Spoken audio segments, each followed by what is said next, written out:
આપણી સાથે જગદીશ મહેતા વરિષ્ઠ પત્રકાર જોડાયેલા છે. સર, ફરી એક વખત મલ્લિકાર્જુન ખડગે કોંગ્રેસના અધ્યક્ષ દ્વારા એક એવું સ્ટેટમેન્ટ આપવામાં આવ્યું છે જે ચર્ચાનો વિષય બન્યું છે, વિવાદિત સ્ટેટમેન્ટ આપ્યું છે.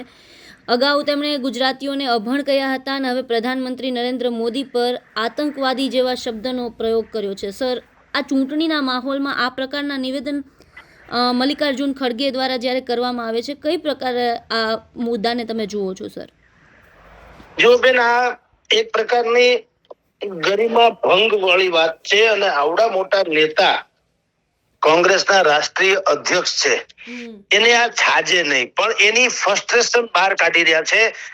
છિછોરાપન જેને કહેવામાં આવે, છિછોરાપન ઉપર ઉતરી ગયા છે. ખડગે હવે આપણે એને ભૂલ ન કહેવાય, એટલે આ ક્ષમાને પાત્ર તો છે જ નહીં. શું કામ? ભૂલ એકાદ વખત થાય, વારંવાર ન થાય.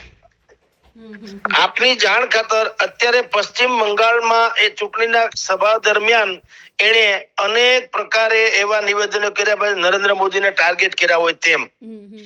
એને એમ કીધેલું, અત્યારે જે લેટેસ્ટમાં લેટેસ્ટ એ આતંકવાદી વાળો શબ્દ છે, નરેન્દ્ર મોદી આતંકવાદી છે એવું એને કીધું. પછી વાળી ટોળી નાખ્યું, જે રાજકારણીઓની ટેવ હોય છે કે ભાઈ તમે આને આતંકવાદી એટલે કઈ રીતે, કે હું એમ કહેવા માંગુ છું કે લોકોને ડરાવે ધમકાવે છે, એમ કરીને ફેરવી તોડ્યું.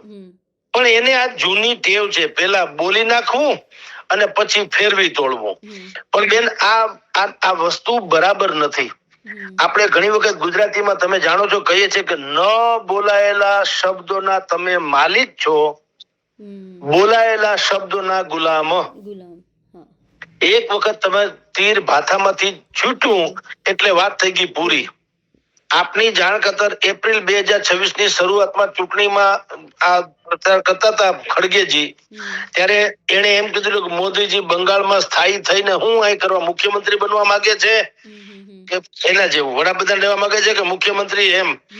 પછી મહિલા આરક્ષણ બિલ જે લોકસભામાં ખારીજ થઈ ગયું, તો એને કીધું કે મોદીજીએ આ બિલને મારી નાખ્યું, ખતમ કરી નાખ્યું. આની પેલા 2023માં એને કર્ણાટકની ચૂંટણી દરમિયાન નરેન્દ્ર મોદી ઉપર અને ભાજપ ઉપર એમ કીધું કે મોદી ઝેરી સાપ જેવા છે, જો તમે એને ચાખશો તો મરી જશો. 2022માં એને ગુજરાત વિધાનસભાની ચૂંટણી ત્યારે હાલતી હતી, તો પીએમ મોદીના ચહેરા ઉપર મત માંગે ભારતીય જનતા પાર્ટી, સ્વાભાવિક હતું. તો એને એમ કીધું ભાઈ ખડગેજીએ કે શું, એટલે મતદારોને ઉદ્દેશીને કોંગ્રેસની સભામાં, કે શું તમારી પાસે રાવણની જેમ 100 માથા છે, એમ કરીને નરેન્દ્ર મોદીને રાવણ સાથે સરખામણી કરી હતી. 2024માં એને જુઠ્ઠોના સરદાર, લોકસભાની ચૂંટણી હાલતી હતી, અને પીએમ મોદીને જુઠ્ઠોના સરદાર એવું કીધેલું. 2025માં જયારે નરેન્દ્ર મોદીએ એક ખબર હોય તો સ્ટેટમેન્ટ કરેલું કે ભાઈ મને તો ઈશ્વરે કંઈક બહુ સારા કામ માટે તેને નિમિત્ત બનાવ્યો છે, આવું એને વાત કરી હતી. એને ટાંકીને ખડગેજીએ શું કીધું કે આ પીએમ મોદી જે છે એ એમ કે છે કે પરમાત્માને મોકલ્યો છે મને, પણ આપણી જાણ ખાતર બાળકો ભગવાનને નમસ્કાર કરવાથી પેદા થતા નથી. આવી છિછોરી જેને કહી શકાય એવી ટિપ્પણી પણ ખડગેજીએ કરી હતી. કારણ કે નરેન્દ્ર મોદી કમસે કમ અપરિણિત નહીં, પણ એ તમે જાણો છો લગ્ન થયા ને પછી એને પત્નીને છોડી દીધા, ટૂંકમાં એને સંતાન નથી, તો સ્વાભાવિક છે. તો એના ઉપર આ પ્રકારની પણ ટિપ્પણી તેઓ શ્રી કરી ચુક્યા છે. એટલે મૂળ વાત એ છે કે વારંવાર હું જે મેં શરૂઆતમાં કીધું ને કે આ ક્ષમ્ય નથી, આ ભૂલ નથી, આ અપરાધ છે. અને અપરાધથી શું છે, ફ્રસ્ટ્રેશન. જુઓ, જેટલા ડાબેરી પક્ષો છે, વિપક્ષો છે કોંગ્રેસ સહિતના, એ લોકો દાંત કચાવીને નરેન્દ્ર મોદીની સામે બોલે છે, કારણ કે એ લોકોને ખબર છે કે ના 12 વાણ ડૂબાડી દીધા નરેન્દ્ર મોદીએ. એન કેન પ્રકારે તમે જો જનતાનો વિશ્વાસ પ્રાપ્ત કરવો એ જુદી ઘટના છે, નરેન્દ્ર મોદીને ગાળ આપવી તે જુદી ઘટના છે. તો નરેન્દ્ર મોદીને ગાળ આપવાથી તમારું ક્યાંય ભલું થવાનું નથી. એ જેટલું મોડું કોંગ્રેસ સમજશે એટલું એને ગેરફાયદો થશે, વહેલું સમજે તો ફાયદો થશે. કારણ કે આ પ્રકારની હતાશામાં, નિરાશામાં તમે ગમે એવા ભડકામણા શબ્દો કાઢો, એનો કોઈ અર્થ નથી.